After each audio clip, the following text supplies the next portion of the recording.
शून्य। एक वह महिला अपने नवजात शिशु को 3 दिन और 3 रातों के लिए समुद्र में ले गई और उनका एकमात्र आश्रय यह कंटेनर था जो डूबने वाला था। उसने अपने हाथों से बच्चे का डायपर समुद्र में फेंक दिया। नतीजा यह हुआ कि उसने कुछ मछलियों का ध्यान अपनी ओर आकर्षित कर लिया। उसने झटपट एक आसान सा मछली पुनः पूर्ति उपकरण बना लिया, लेकिन मछलियां पकड़ना उतना आसान नहीं जितना उसने सोचा था। जब वह हताश थी, तभी अचानक उसे आसमान में एक यात्री विमान दिखाई दिया। वह उत्साहित होकर वापस कंटेनर की ओर दौड़ी और उसे एक कांच का टुकड़ा मिला, लेकिन जब वह वापस आई तो गलती से उसकी जांघ में चोट लग गई। वह चीखे बिना नहीं रह सकी, लेकिन दूर विमान में बैठे लोग उसे देख ही नहीं पा रहे थे। घाव के संक्रमण को रोकने के लिए उसने घाव को अल्कोहल से कीटाणु रहित किया। फिर उसने कान में लगे प्लग से घाव को सिल दिया। एकाग्रता के दर्द से वह लगभग बेहोश हो गई। मछलियां पकड़ने और पोषण की पूर्ति के लिए उसने कान में लगे प्लग से एक साधारण मछली पकड़ने वाला जाल बनाया। मछली पकड़ने का जाल समुद्र में डालने के बाद उसने उसमें एक डायपर चारा के तौर पर डाला। फिर वह चुपचाप मछली के फंसने का इंतजार करने लगी। कुछ मिनट इंतजार करने के बाद एक मछली जाल में फंस गई। आखिरकार उसे पेट भर खाना मिल ही गया। समय के साथ उसने ढेर सारा खाना जमा कर लिया था। खतरे से जल्द बाहर निकलने के लिए उसने मदद के लिए सैकड़ों नोट लिखे। फिर उसने उन्हें एक एक करके प्लास्टिक के डिब्बे में डाला। फिर उसने सारे डिब्बे समुद्र में फेंक दिए। उसे उम्मीद थी कि कोई उन्हें जल्द ही ढूंढ लेगा। उसे समय समय पर पाइप से पानी निकालना पड़ता था, वरना पानी भर जाने पर वे समुद्र की तलहटी में डूब जाते। उसे डर था कि कहीं बच्चे को सर्दी न लग जाए। उसने थर्मस में एक कागज का टुकड़ा रखा और बच्चे को गर्म करने के लिए उसमें आग जला दी। मोबाइल फोन की स्क्रीन खराब होने की वजह से वह उसे अनलॉक नहीं कर पा रही थी। वह बस अपने पति के फोन का इंतजार कर रही थी। लेकिन उस रात उसके पति ने अचानक एक संदेश भेजा। उसने बताया कि उसे दानक्सी में गोली मार दी गई है। हो सकता है कि वह उस महिला को बचा न पाए। वह रो पड़ी और उस औरत से हिम्मत से जीने को कहा। यह सुनकर औरत बहुत दुखी हुई, लेकिन उसने कोई शिकायत नहीं की। इसके बजाय उसने अपने पति को बच्चे के जन्म के बारे में बताया। फिर उसने अपने पति से बच्चे से कुछ प्यार भरी बातें कहने को कहा। उसने बच्चे का नाम भी रखा। फिर मोबाइल फोन की बैटरी चली गई। दोनों का संपर्क पूरी तरह टूट गया। कुछ दिनों बाद पानी का स्तर अपने चरम पर पहुंच गया। उसे पहले से ही सबसे बुरी योजना बनानी पड़ी। उसने कंटेनर को समुद्र की तलहटी में डूबने से बचाने के लिए एक छोटा लकड़ी का तख्ता और प्लास्टिक का डिब्बा बनाया। वे कुछ देर तक लकड़ी के डिब्बे के पास बह सकते थे। कुछ ही देर बाद एक सीगल पक्षी प्रकट हुआ और उसे आशा की किरण दिखाई दी, क्योंकि जब तक सीगल पक्षी है तब तक ये साबित होता है कि वह जमीन से ज्यादा दूर नहीं है। लेकिन शुभ संकेत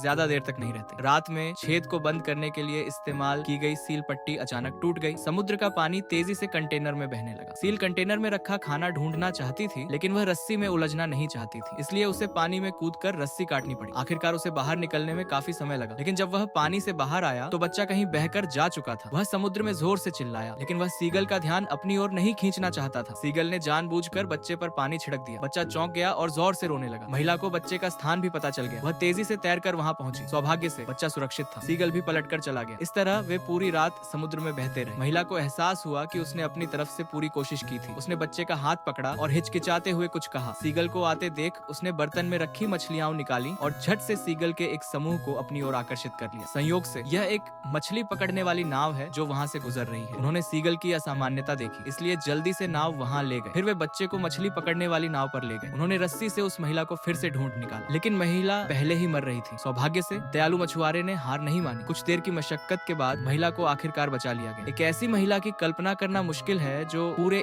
1 महीने तक समुद्र में तैरती रही हो और अपनी दृढ़ इच्छा शक्ति से अपने बच्चे के साथ जीवित रही हो। मुझे मातृ प्रेम की महान शक्ति की प्रशंसा करनी होगी।